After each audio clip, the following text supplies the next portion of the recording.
নির্বাচনের মাঠে জোটের হিসাব ঠিক রাখতে এবার কঠোর অবস্থানে বিএনপি। একদিকে দলীয় শৃঙ্খলা ভাঙা বিদ্রোহী প্রার্থীদের বিরুদ্ধে ব্যবস্থা, অন্যদিকে শরিকদের বিজয় নিশ্চিত করার চাপ।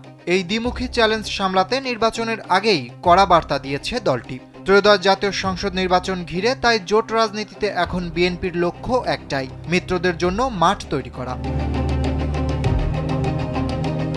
আসন্ন ত্রয়োদশ জাতীয় সংসদ নির্বাচনে শরিকদের জন্য 17টি আসন ছেড়ে দিয়েছে বিএনপি। তাদের কেউ বিএনপির ধানের শীষ প্রতীকে, আবার অনেকে সমঝোতার ভিত্তিতে সংশোধিত আরপিও অনুযায়ী নিজেদের দলীয় প্রতীকে ভোট করছেন।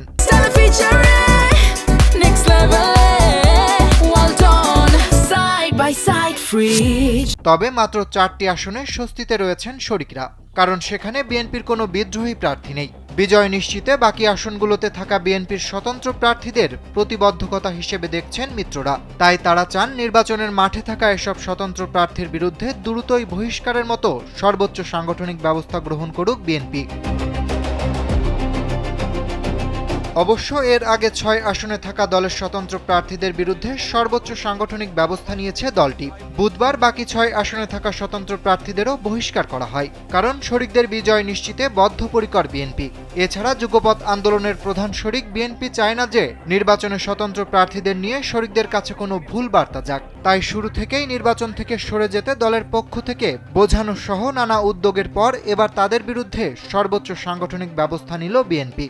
কারণ দলীয় সিদ্ধান্ত অমান্য করে স্বতন্ত্র প্রার্থী হওয়া এসব নেতাকে বিদ্রোহী হিসেবে দেখছে দলটি। এদিকে বহিষ্কারের পরও দলের স্বতন্ত্র প্রার্থীদের নিয়ে উদ্বিগ্ন বিএনপি। তাই ধানের শীষ ও জোট প্রার্থীদের বিজয় নিশ্চিতে সর্বোচ্চ প্রচেষ্টা চালাবে দলটি। আসন্ন নির্বাচন কার্যক্রমের শুরুতে 117 আসনে বিএনপির 190 জনের মতো দলীয় সিদ্ধান্তের বাইরে স্বতন্ত্র প্রার্থী হয়েছিলেন। তাদের কারো কারো মনোনয়নপত্র বাছাই পর্বে বাতিল হয়। আর তফসিল অনুযায়ী গত মঙ্গলবার শেষ দিনে অনেকে প্রার্থিতা প্রত্যাহার করেছেন। নির্বাচনে এখন 75টি আসনে বিএনপির 86 জন অভিমানী নেতা স্বতন্ত্র প্রার্থী হিসেবে ভোটের মাঠে আছেন। এর মধ্যে শরিকদের জন্য ছেড়ে দেওয়া 17টি আসনের মধ্যে 12টি আসনে বিএনপির নেতারা স্বতন্ত্র প্রার্থী হিসেবে নির্বাচনে আছেন। বুধবার সকালে দলের পক্ষ থেকে জানানো হয়, বিএনপির বিদ্রোহী প্রার্থীরা না সরলে তাদের বিরুদ্ধে সাংগঠনিক ব্যবস্থা নেবে বিএনপি। তখন দলের কেন্দ্রীয় নির্বাচন পরিচালনা কমিটির মুখপাত্র ও ভারপ্রাপ্ত চেয়ারম্যানের উপদেষ্টা ডক্টর মাহাদি আমিন বলেন, গণ অভ্যুত্থান হয়েছে, তার আগে ফ্যাসিবাদ বিরোধী একটা আন্দোলন ছিল।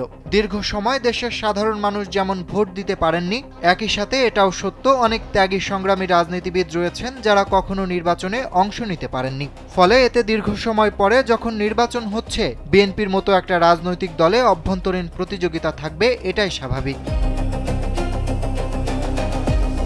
অরিত্র বাসু, কালবেলা।